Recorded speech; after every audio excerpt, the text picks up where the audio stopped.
In the news this week, new Premier Mark McGowan sworn into power after a crushing state election win. Plus potential migrants left in limbo as government took swift reform on skilled migration. This is the Evening News with Ivan Lung and Daniel Stanislav. Good evening. After 8 years in opposition, new Premier Mark McGowan and his ministerial team sworn into office. But there are concerns that the Labour Party's crushing win will mean the Liberal opposition will have a hard time holding the government accountable. Cassandra Elliott begins our coverage.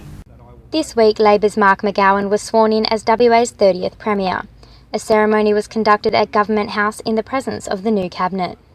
Of being sworn in, Premier McGowan said he was very humble, grateful and honoured, and he was trying not to shake too much when he was signing.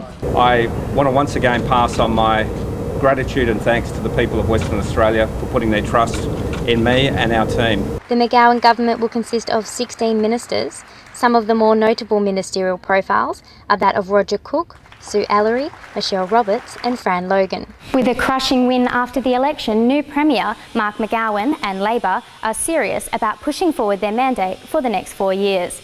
But with the Liberals moving into opposition in such a weak presence, the question is who is going to keep Labor accountable? Senior lecturer in politics and international studies at Murdoch, Dr Ian Cook, says the media now needs to take more responsibility in keeping the government in check. Well, I mean, largely it often comes back to the media and they're the ones who do a lot of the work. But inside Parliament, there's no one else but the parties. And so when it comes to Parliament, it'll be, I think, a much less effective means of controlling government. Labor have already started following through with some of their election promises, so only time will tell what will happen next. Cassandra Elliott, WAMN News. Skilled migrants who are planning to settle in Perth and Western Australia are facing a dilemma as the new government took swift action by changing the regional sponsored migration scheme. Reporter Nelson Liu has more on this. Nelson, what do the changes mean to employers and potential migrants? Yes, Danielle, the 187 visa is a permanent residency scheme for skilled workers sponsored by an approved employer, but now it's suspended in WA. Extensive cuts are expected to be made to the occupation list, and Perth will also be cut out from the RSMS region. This means that upcoming skilled migrants can't work and reside in Perth. I think over time, in respect to the list and the occupations that they're allowed to come into Western Australia via certain pathways, I think it was thousands of additional jobs were lost to West Australians as a consequence of that. So this is one of the things that we committed to doing. We said we'd do it on day one, and we've done it on day one. Recipients applying for this visa need to agree to continue working for their sponsored employer over 2 years. If they leave before then, their visa could be cancelled. WA's government website states the skills list will be reviewed and the RSMS has been suspended until further notice. Ivan? Nelson, thanks. The 4 major banks have raised interest rates following a rise in the US. The rise will mean an increase in borrowing costs. This is a move that Professor of Finance Robert Duran says was ultimately expected by the big banks as they try to lend the money as soon as they can. All banks do is what kiddies do at a party, they pass the parcel.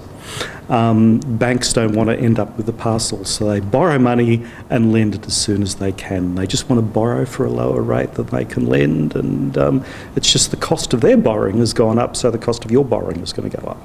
The Row 8 construction has been suspended with the contractors halting their work, at least for now. Local residents and activists are planning to revegetate the site as parts of the bushland were bulldozed before the election. Residents will be replanting trees on the construction site as they hope Row 8 will be deleted from the Metropolitan Road plans. The contractors have halted work on Monday, which we were very happy with. The community was very pleased with, and we thank them for taking that step. They didn't need to take it, but they have. Obviously, they saw that was best in their place as well. So we would like to now work with them as key stakeholders for this land. Major crime squad detectives appeared outside Coolbellup Shopping Centre this week to appeal for help investigating the death of Ian Baz Bosch. The incident in which Mr. Bosch was stabbed in the back happened on the morning of November 19, 2016. His wife also appeared and asked anyone with information to come forward.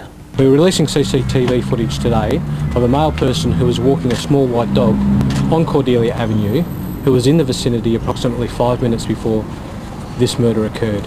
We would ask this person to come forward. It doesn't matter on what a person is like. It doesn't justify taking someone's life, and it hurts. German Chancellor Angela Merkel met with US President Donald Trump at the White House. The meeting was delayed due to the heavy snowstorm in the States. Both leaders are attempting to resolve differences in NATO-Russian relations and issues on world trade. Despite Mr. Trump criticising Ms. Merkel for Germany refugee intake during the election campaign, the President is seeking an agreement on NATO countries to pay more for defence needs. Many nations owe vast sums of money from past years, and it is very unfair to the United States. These nations must pay what they owe. And finally this week, for many citizens, St. Patrick's Day means people all over the world were going out wearing green to celebrate the Irish. While there were many celebrations going around the city, the Irish Prime Minister explains what it means to be Irish. Each year, to celebrate St. Patrick and his legacy, he too, of course, was an immigrant. And though he is, of course, the patron saint of Ireland for many people around the globe, he's also a symbol of, indeed, the patron of immigrants. And those are the top stories you need to know this week. We have the latest news on our website and Facebook. See you next week. Good night. See ya.